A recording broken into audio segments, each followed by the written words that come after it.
In the interest of time, we'll kick off, so I'll just pop over here.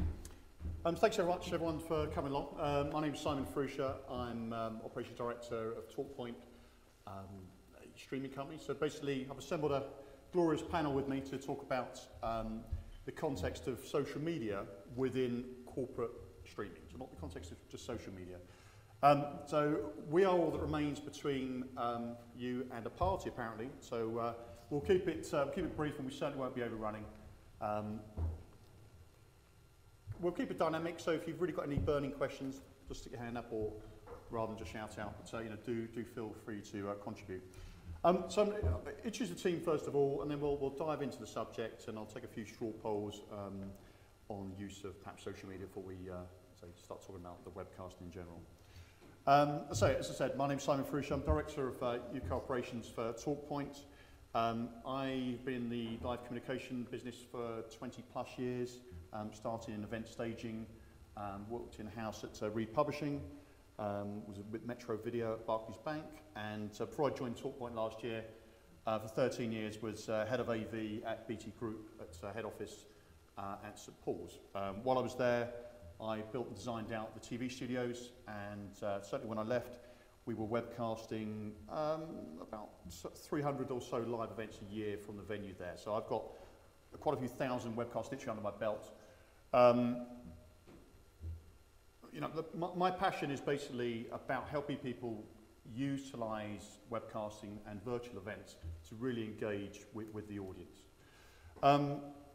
That's enough about me. I shall talk about the panel now, and I'll start down that end with Jake. Jake Ward is Business Development Director with Groovy Gecko. I've known Jake for a number of years. We worked together at BT for a series of customer-facing webcasts in his previous role. Jake's been in streaming media for about 15 years, so slightly longer than me, with broadcasters, newspapers, websites, and large corporates. So, as I said, Jake's currently Business Director at Groovy Gecko, dealing with live and on-demand content for a wide range of content curators. So next to him is Will Hamley. Will is Strategic Director of Within Design. Will's been responsible for undertaking and delivering many strategic projects, launching the government's Health Challenge England campaign for the Prime Minister at the time, Tony Blair, to a live broadcast, the May Day Climate Change Summit with Prince Charles for 3 consecutive years. Indeed, that's where Will and I met a number of years ago on that event when I was at BT. Will's worked in the UK, France, US, Australia, New Zealand, Singapore, and Hong Kong to date to deliver projects in almost every sector. Will's strategic direction of Within Design, as I said, and saw streaming and the potential of streaming very early on, probably 3 years too early, I think you said, Will. And we met in 2007, and we created a live summit, face-to-face and online for Prince Charles for the May Day project. Will's, as you said, he's not a tech, but he's responsible for defining the roadmap and the product of reach streaming, which Will runs takes. So the product's business-led and user-driven, working on a mission to make attending an event online as good as, if not better, than being there in person. So more recently, Will has been engaged in a project delivery for Number 10, Royal Mail, Prince's Trust, and the NHS. The nature of much of his work is supporting government departments in public professional engagement to enable policy creation and guidance. Streaming and social media are now becoming a major part of this. Next to Will is Marco Fulgen, the Chief Executive of the IVCA, the IVCA being the International Visual Communication Association. It's an independent membership association for the corporate communications industry, and Marco's focus is developing the effectiveness and measurement in corporate communications. So thanks to all of you. And last but not least, Zoe Arden. Zoe is the Director of Sustainability of the MSL Group. MSL work with PR clients, including Siemens, Coke, Procter & Gamble, the Barclay Group, and does employee engagement and reporting for clients such as GSK, Sainsbury's, Logica, and the client work start with digital campaigns. Zoe was previously Director, again, where I got to know her, Director of Communications and Corporate Responsibility at BT Retail, where her team, in all elements of campaign, PR, international comms and e-comms. Zoe left BT in 2008 to focus on corporate responsibility and sustainability comms with their own consulting company practice, Connecting Comms. Clients included Lord Mayor's campaign change initiatives and business in the community. So thanks so much for the panel for joining us today. So I'm going to, rather than perch myself up here, sit on the end of the table and kick this off. So the title of this panel debate is Corporate Messaging and Social Media Webcasting, Can They Coexist? We all know about Twitter, Facebook, LinkedIn and other chat functionalities that already exist in live webcasts. So what I'd like to do is just take a straw poll, first of all, who thinks it is a good idea that you can engage social media within a live webcast? So just a quick show of hands, who thinks it's a good idea? So it's roughly half the audience. Sorry, I didn't. Okay. Yeah. And just on that, I'm just interested in who actually tweets on a regular basis here. Okay. Yeah, I mean, and who's actually has got a Twitter account? I mean, but doesn't tweet on a regular basis yet. That's me. I must admit. Okay. Just a few examples. I think Jake, you had an example of. A not particularly good example of how Twitter was used in a live broadcast. I wanted to start with the nightmare scenario, and then we'll work backwards from there. December last year, the EU, in its infinite wisdom, decided it would be a very good idea. They must immediately start interacting with Twitter. There was a conference in Belgium in December last year. So they decided, right, well, we'll have a hashtag for this conference. It'll be great. We'll have a wall which basically displays every tweet coming through on this hashtag. No moderation, because they hadn't thought that far ahead. Silvio Berlusconi stands up, always a popular chap, and there are amazing photos. You can easily find these, Google them, where he's standing in front of a wall where people have put a little arrow in their Twitter and it says mafiosa next to it. And then there's one guy who just tweets all the worst Berlusconi quotes in Italian, things like Mussolini didn't really kill those many people, he sent them on holiday. Those kind of things that you want to see standing next to you. I believe the feed lasted about 12 minutes before someone made an executive decision and the screen just goes black if you watch the video. But that's my example. If you go out there without considering your audience and considering how you moderate your audience, no matter where that feed's coming from, that is the scenario you're looking at. And I'll now back away from that and say it's a very good idea. But So Will, I don't know if you had an example you wanted to share. Well, mine is... Can you all hear me actually? Do I need this? My experience is slightly more positive than what I want to talk about, although I do tend to agree with Jake. There is an example that I can't give you of a similar thing happening at a very high profile event that we worked on. So I feel your pain there. We recently did an event for the Legal Sector Alliance, which is a group of law firms who are very much driven by sustainability. And they actually left an open session at the end of one of their events. And the purpose of that open session was just to respond to what people had said throughout the event. So it actually was effectively a blank session at the end. I'm biased because I was kind of part of it, but I actually found that to be the most interesting session.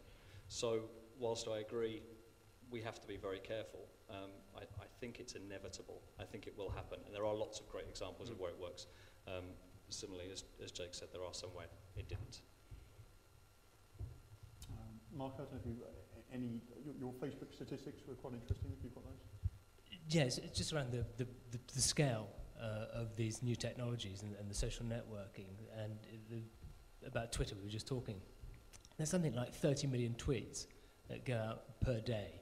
It's just an incredible amount of engagement on what is a fantastically brand new technology, and it's essential, as the point you raised, it's essential that brands and organizations are engaging with the communications networks that people are using on a regular basis. And streaming and engaging with social media is an essential part of it. We can't build up barriers and think that we can just control discussion as used to be the case with the traditional interruption marketing approach to communication. Zoe, you may have a quick example you want to share? Yeah, just one example. I think generally most PR companies are becoming quite sophisticated in how they incorporate digital media.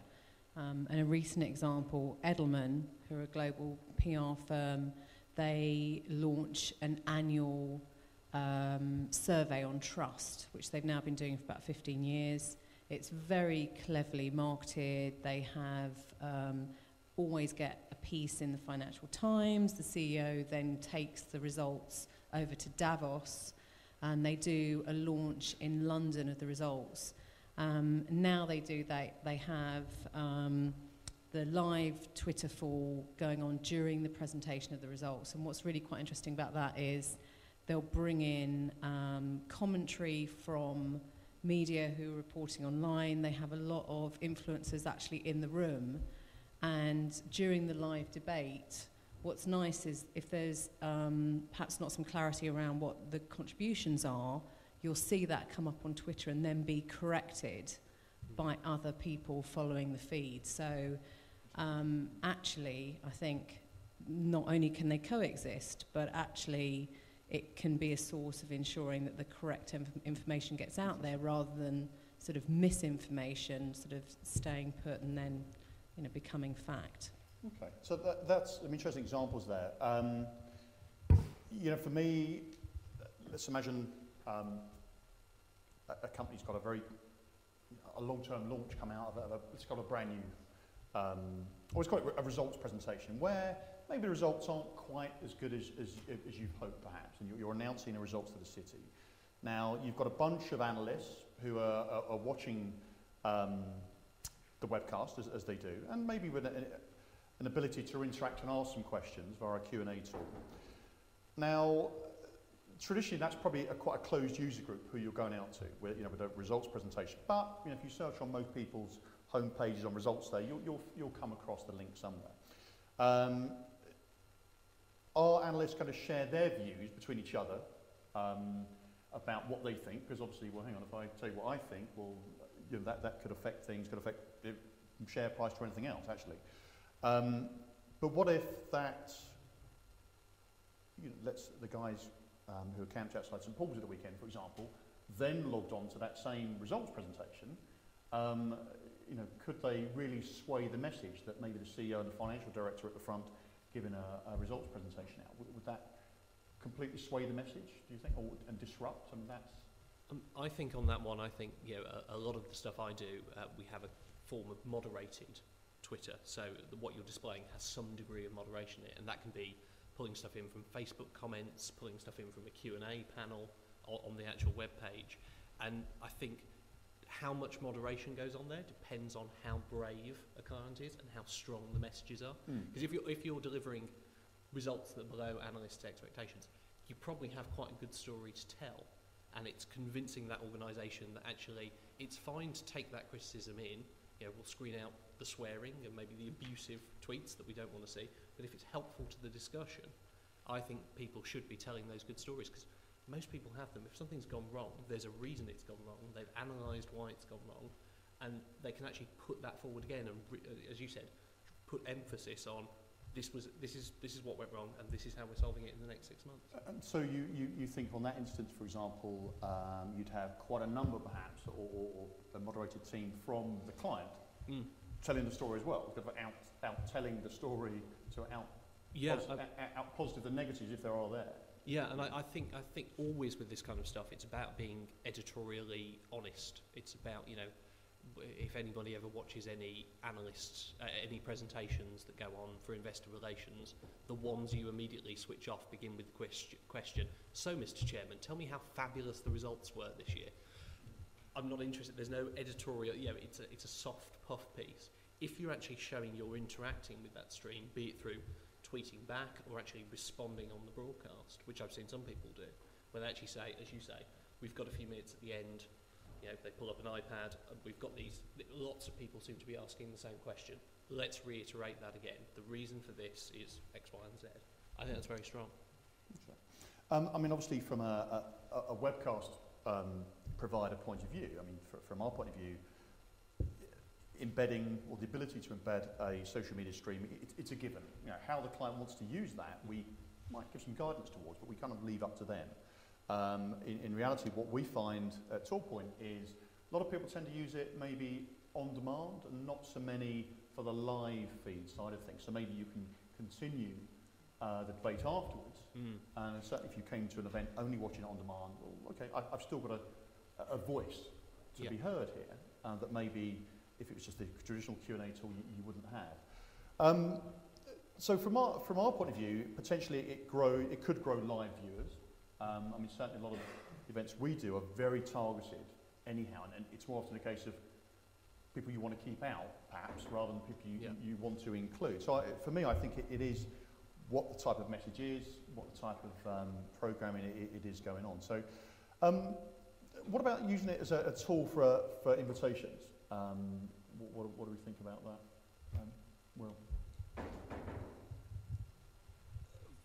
For us, there's similar to yourself, Simon, we have to be very careful about who comes, but moreover who doesn't, as you were saying before. So for us, when we came into this space, we knew that a lot of our clients at the end of an event would say how many people viewed, how many people did, how many did we get online.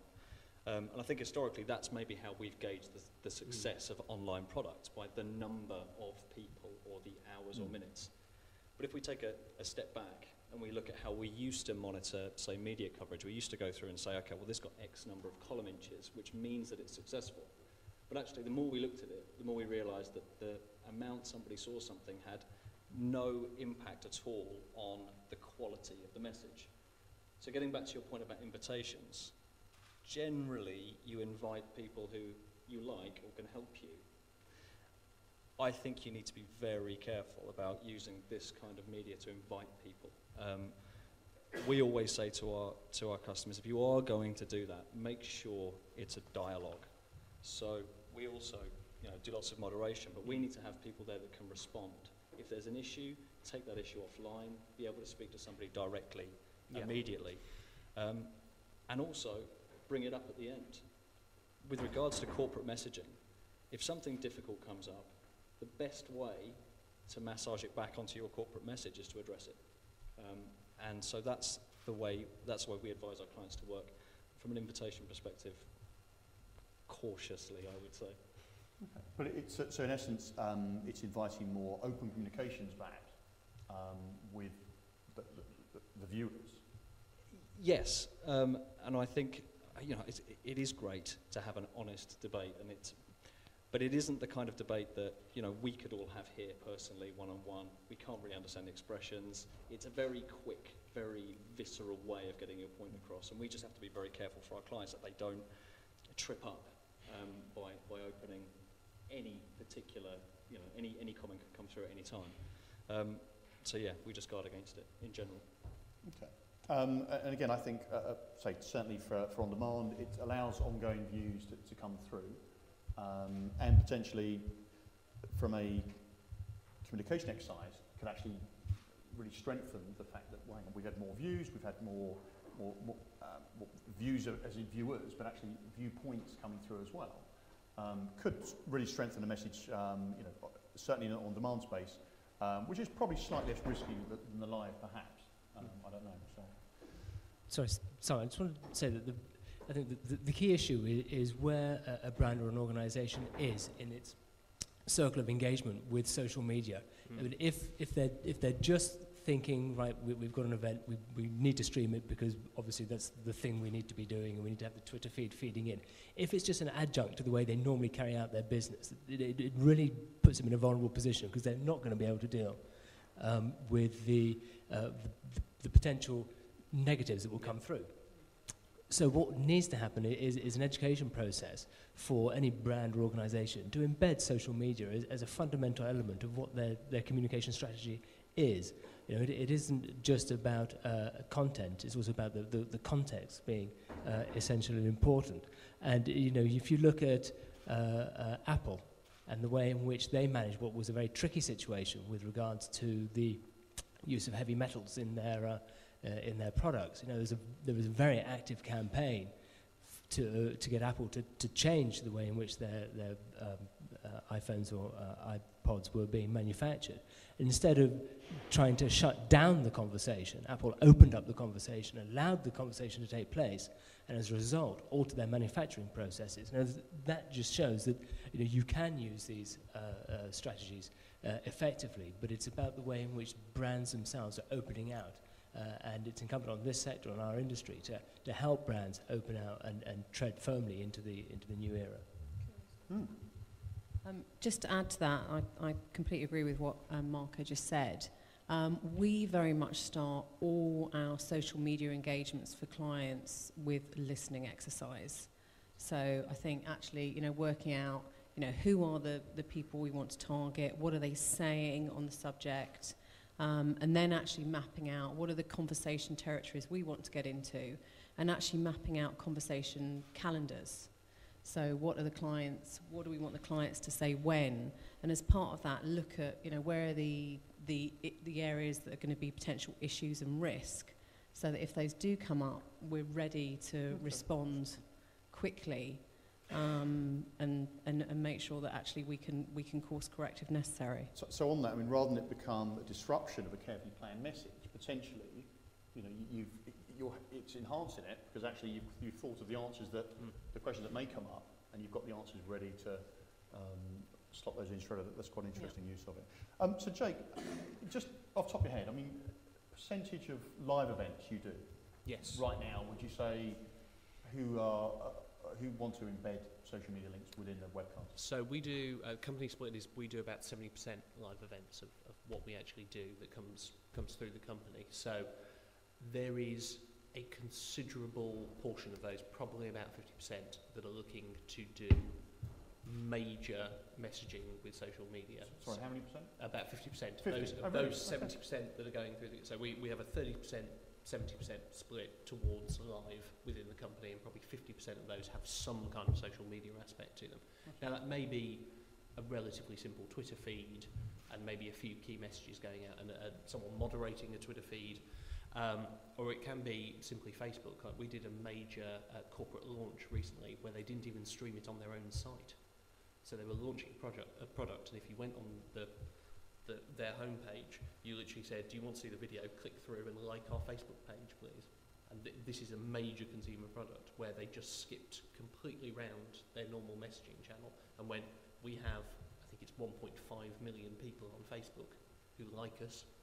We can grow that audience a bit this week, but we have a massive amount to go at here. And we've done stuff where Twitter has been the major way to interact with it as well, where you're doing events where all, as you said, that kind of feedback from Twitter working in a very similar way, where all the content ideas for things are coming from Twitter around a discussion, around a performance, things like that. Sorry, just comment on the beauty of that approach by using Facebook and getting people to like gives then that brand, that organisation, access to a huge hinterland. Absolutely. It's a figure I wrote down earlier. Average user on Facebook has 130 friends. Now, if you like a page, if you like someone's feed, that brand then gets access to your average of 130. Just the incremental power of that communication message is unbelievable, and we should be harnessing it. Yeah. And those brave brands, wise brands are. Yeah, and there is that I think Facebook have a statistic of how similar you are to your friends, scarily similar you are to your friends when you look at some of their data. It's kind of, if you like it, I think it's something like 68% of your friends are likely to like it too. It's it's over 2/3. And so therefore they're already almost bought in clients because your friends say, I love this, and you are highly likely to like it as well. Zoe, imagine this was an internal communication campaign. Do you think people are starting to move for internal communications to be able to be more open and have an ongoing open dialogue chat within the webcast environment? Yes, absolutely. And I think just the multiple platforms as well. We've talked a lot about Facebook, particularly for graduate recruitment. I think actually having a Facebook page where you've got new recruits, reaching out to grads, has been very successful for some of our clients. I think we haven't really touched on LinkedIn yet, but we're finding that to be a really dynamic business platform. We just launched a report for a client on LinkedIn. We reached out to people on Twitter first, and we're finding some really dynamic conversations taking place. We do it for ourselves. We've got something called the Conversation Society. We start the conversation on LinkedIn. We have a real event. There's, we're tweeting, we're blogging, and then the conversation continues. And actually, it's not just UK and US. We've got, people joining the conversation, South Africa, South America, all over. And to take it back to employees, again, some specific interest groups on LinkedIn that they're involved in. And from a new business perspective, we're advising clients, if they're going to conferences like this, actually let people know on LinkedIn, connect with people, you can establish meetings. Some very powerful ways of making connections, a lot more effective, I think, than some of the old ways. So, just on this, clearly a lot of positives coming through here, potential usage for live and on demand. Distracting? Depending on what that message is, can this get in the way of some communication? I think Zoe made an interesting point about how you start those conversations. I see video content, live content, almost as the exclamation marks in that conversation. It's almost the peaks, and then you've built a bit of an audience, and you go on with the Twitter, LinkedIn conversations, and then maybe 6 months later, 3 months later, you have another peak. So I don't think it's a distraction. I think if, and I emphasise the if, they're well integrated and they feel like they're feeding off each other. Bless them. I think we all have some clients who maybe haven't quite got their heads around it. I have a very good client who tweets a lot. Unfortunately, they tweet a lot between 9 and 9:30 every morning, flood everybody's Twitter feeds, and everybody unsubscribes, and they're trying to work out how they do it because someone's done Twitter, ticked the box, and moved on. But I think if they're integrated and they feel like part of the conversation, then they work. And just a really quick point on when I think it is distracting is when an organisation tries to control it. Yeah. I think people, particularly more old-fashioned organisations, get really uncomfortable with people tweeting, try and create all kind of policies around it, Facebook usage, etc.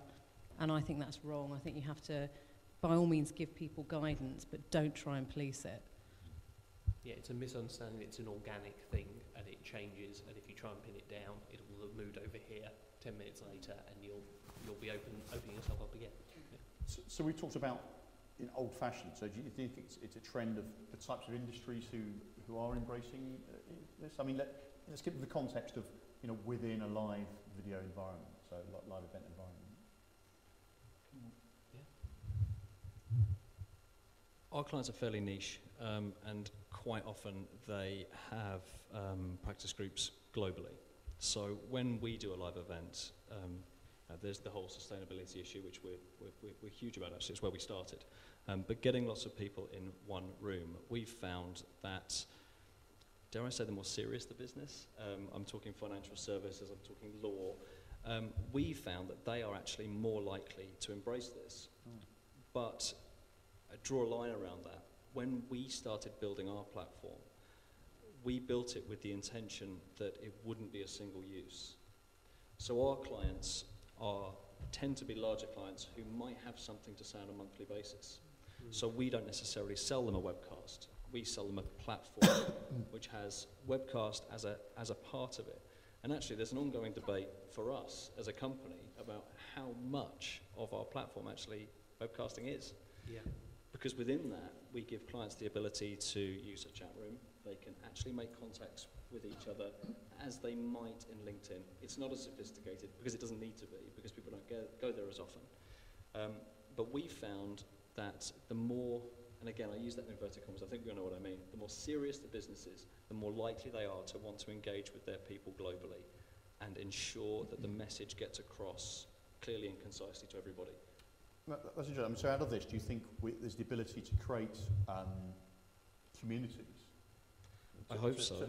To live far beyond the hour-long webcast or whatever else. You're potentially creating a community which you can then tap back into. Well, yes. The most important thing about a community is making sure that people go back there. Same with everything else, as I was talking about before.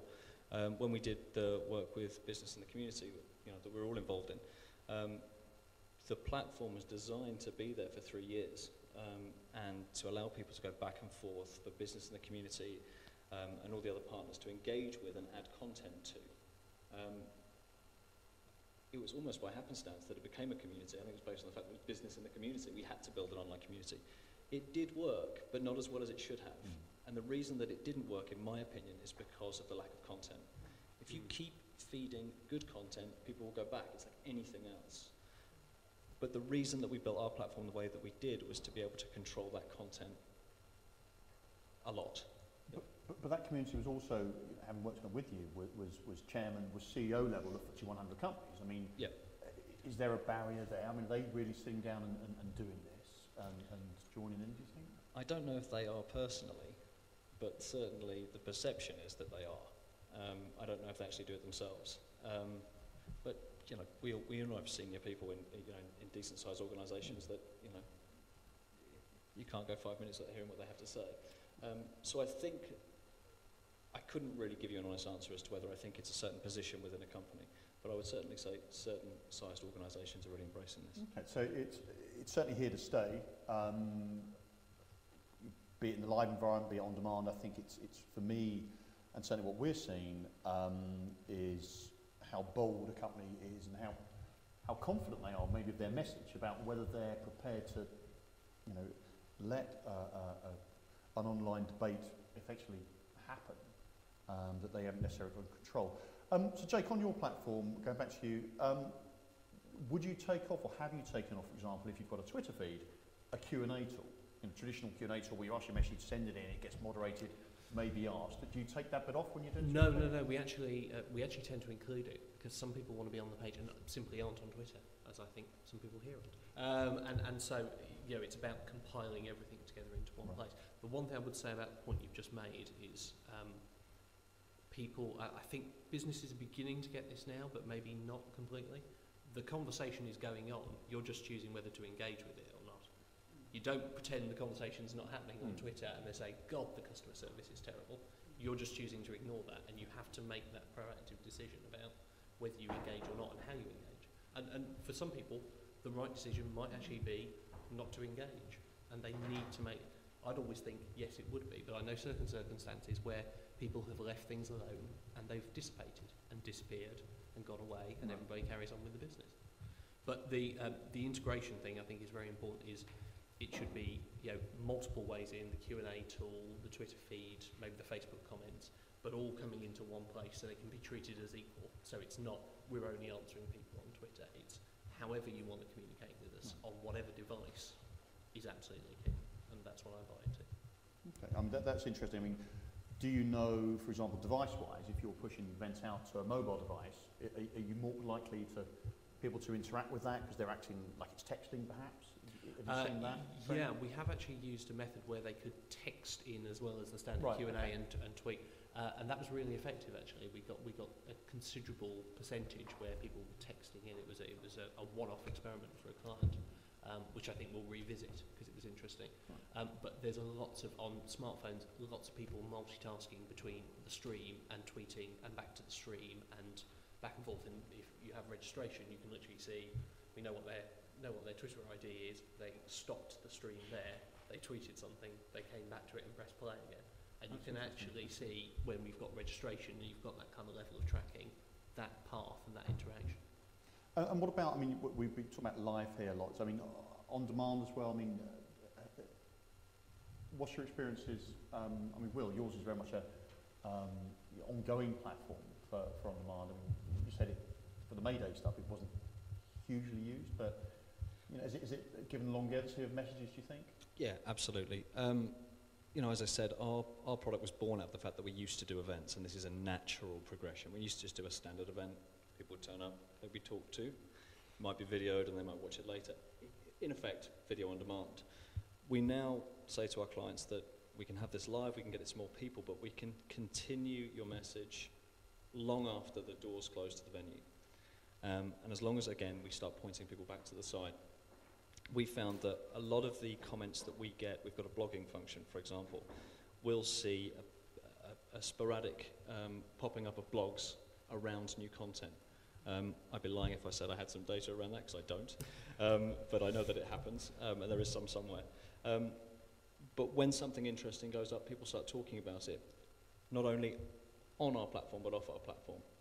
But by giving people the ability to talk about it there and then, we are just increasing the content, and it's targeted content, and most importantly of all, it's content that's pertinent to the issue. So yeah, on demand as opposed to live. I would guess actually we probably do get more. We get more comment. So I mean, from everything I'm hearing here, we're not necessarily seeing any negative views come through. It's, if they are, they're maybe sat upon with the corporate tweets coming out to overrule those perhaps. Yeah, like I think I've worked on some streams where if it hadn't been moderated, I would have broken out in quite a heavy sweat. But I think as long as you've got good criteria for what's going through and what's not, I think that's fine. And it's about authenticity. It's about no one really expects a corporate to put up a load of tweets with swearing in them. That no one would do that. So I think there's always an understanding, and you can be open about it. About we're going to put up the tweets that we think are appropriate. Right. Okay. And kind of that's kind of taken as read. But if you want a specific policy, click here, and we'll tell you what's unacceptable. And that obviously varies from organisation to organisation. I think what's interesting about the type of organisations you were talking about, kind of financial services, serious organisations in quotes, is I actually think you're absolutely right. Those are the guys who want to experiment with this stuff, and the very cool, cutting-edge consumer brands want to experiment.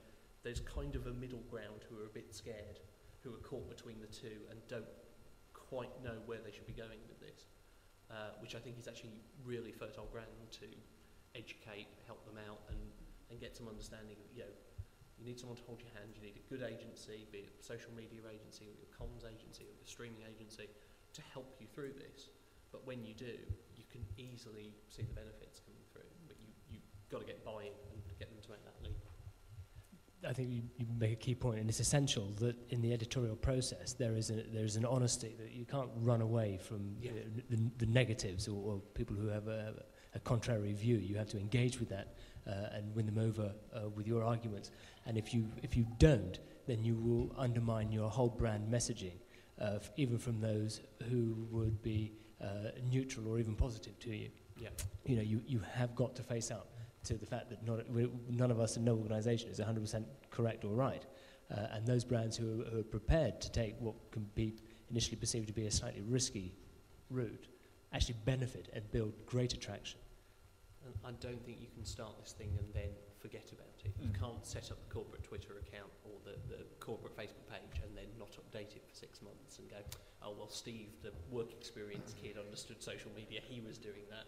And I think that's a common corporate mistake, is partially engaging, but no one's really bought in, so it dies there. From a webcast provider, you can't just give the ability to embed a link. Well, hang on, the client's got to be proactively involved with that throughout. Yeah, and I think that goes back to the kind of drip feed of content that these guys were talking about, is you can't just do one-offs and expect people to turn up. If you want to build a community, it needs to be consistent. Completely agree. As with streaming becoming a necessary kind of development of the work that we did with events, PR has become a necessary development of what we do online. So every new client that we talk to, and yes, it is a bit salesy, but gets a free conversation with our head of PR. They do.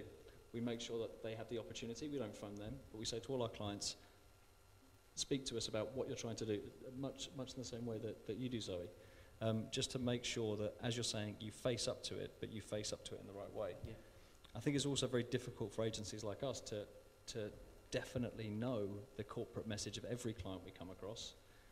The ones that we work with on an ongoing basis, of course, we live and breathe that, but there are clients that we have for one day. So we have to make sure that we engage with them and find out what their corporate message really is as well. I think that's important.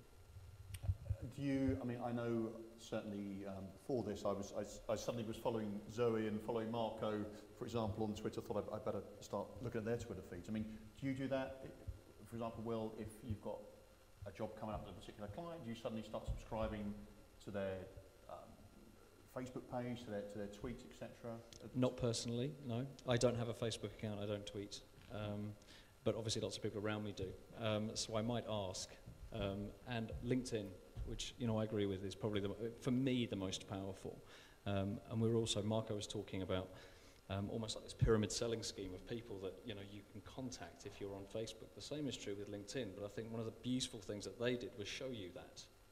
They actually show you every time you go on, and every time you make a new connection, you almost feel like you're gaining something, which of course you are. But I don't personally do it, but people in the studio do. And if I'm meeting someone, of course, I'll find them on LinkedIn or our Facebook, and yeah. So what I'm hearing here, I mean, it's definitely here to stay in our context of, and let's bring it to the context of corporate webcasting. Any views from the floor, for, against, or indifferent, about the utilisation of any of the social media tools, really? That's all yes or all no. Just while they're considering. Just tweeting this as we go. Simon, you say that it's here to stay. I actually would say it's stronger than that. It's going to be fundamental and core going forward to brands communicating effectively. They have to locate themselves where their consumers, where their customers are, and those people they're seeking to influence. Brands now need to move away from kind of sticking people into silos, and think actually that it's a constantly shifting grouping of individuals. You can be defined as friends, followers, or fans, and the way in which you communicate with each of those groups will change. The channels you use will change, and those individuals will move between being a friend, a follower, and a fan over time. And you just need to ensure that your communication is honest, straightforward, engaging, and regular. The issue about that content is absolutely fundamental. And the more of that content that's visually based, the better. There is no more powerful medium for communication than film or video. I think just one point I'd like to add is in all of this stuff, and in your introduction, Simon, you talked about people being involved in this area for 15 years, 20 years. A lot of the clients we're dealing with, this stuff is brand new, and you can't underestimate how much hand-holding you need to do with people. They don't have the confidence. It's all quite scary, and often you are as successful as your point person within an organisation. So I think sort of the education piece and actually, really laying out with them what to do and absolutely hand-holding them through it so they can start to see the success and build their confidence. Sometimes they're really actually going out on a bit of a limb within their organisation. So I think it's important to remember that we might all be immersed in this stuff day to day, but the people that we're working with aren't. And so you really do have to start with baby steps, pilot projects, so you can prove the success of what we're doing. Yeah, and for me, I think it is potentially not something to use on every campaign by any means. Yeah. I think it does depend on the audience. It does depend on the sector you're in. And, so I think it will take a while for people to be very comfortable with, let's say, putting it as a general messaging out there. So I'm not going to keep anyone from the party, which starts in 15 minutes. But say, if there's any questions or any comments from the floor, please do shout. Sorry. Yes, so we have been discussing how if we should integrate social media within the webcasting project. Yeah.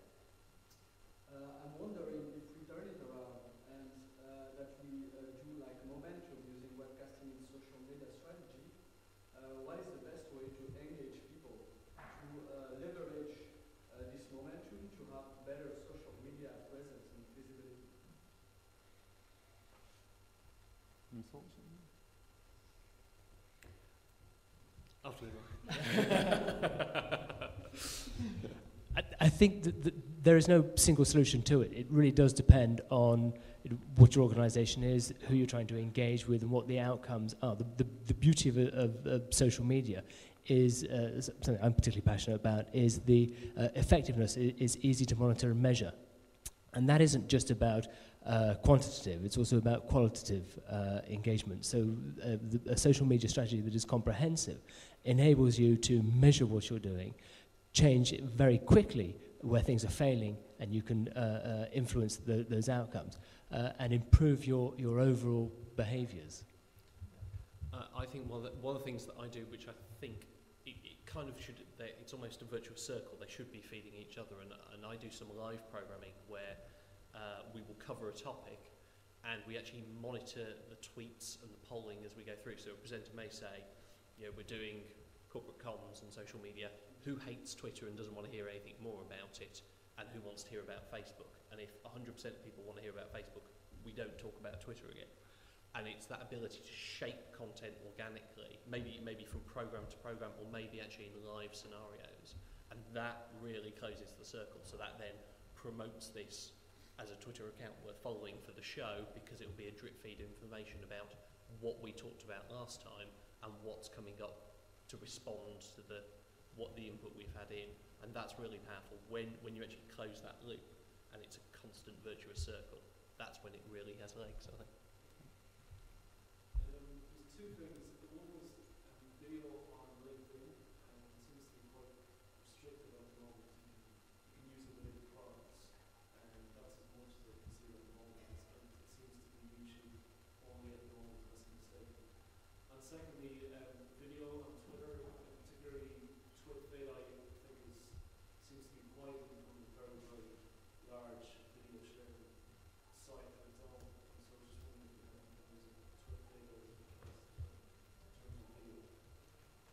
There's also, scarily for all of us who stream on the table, a thing called Twitcasting, which will take a live feed from your phone and put it directly into Twitter, which scares the hell out of me. And that is a very effective tool. And I think if you see the numbers on TwitVid, those are growing exponentially and massively. And I think that will be one of the next things, is where do corporates actually put their content? You know, you've already got the YouTube channels out there. Does TwitVid become one of those? Does Facebook become a channel to store your video? And I think that's a really difficult question. I think it's also a difficult question because, again, talking about giving audiences what they want, where they want it, you have to have a very clear definition of what your audience is on Twitter, what it is on Facebook, what it is on LinkedIn. LinkedIn is quite restrictive at the moment. I haven't done a lot with LinkedIn. I don't know about anybody else, but I hear off the record that the more you pay, the less restrictive it becomes for some of your campaigns. So it is very basic YouTube integration stuff at the moment, but lots of corporates are using that as a channel. So, and of course, YouTube will now take live streams, so you can do live events through it if you're a partner of the correct order. Okay. Any last thoughts from the floor? One other question, more technical this time. When you have an interface with webcasting and social media, and that you want to moderate it, and you want to integrate Twitter and Facebook, do you centralize it through a tool that you developed, or is this something that you do separately and just show it together, or how does it work? Well, on our platform, we do keep them as separate. Jake, I don't know. We have one sort of moderation page that comes up, but it tags it as whether it's a tweet, Right, Q&A. yeah, So sorry, it's yeah. a similar Right. process, I think. Yes, it's not. Yeah, you can see where it's come from.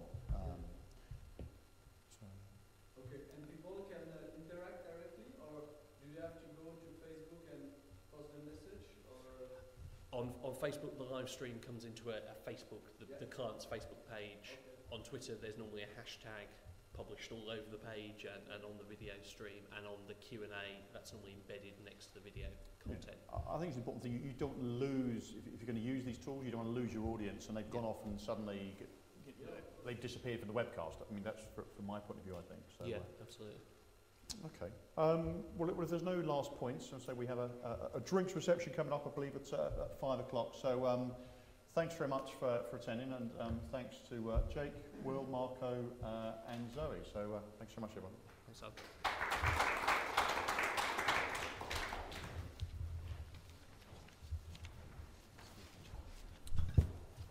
That was fun. I love it. I much prefer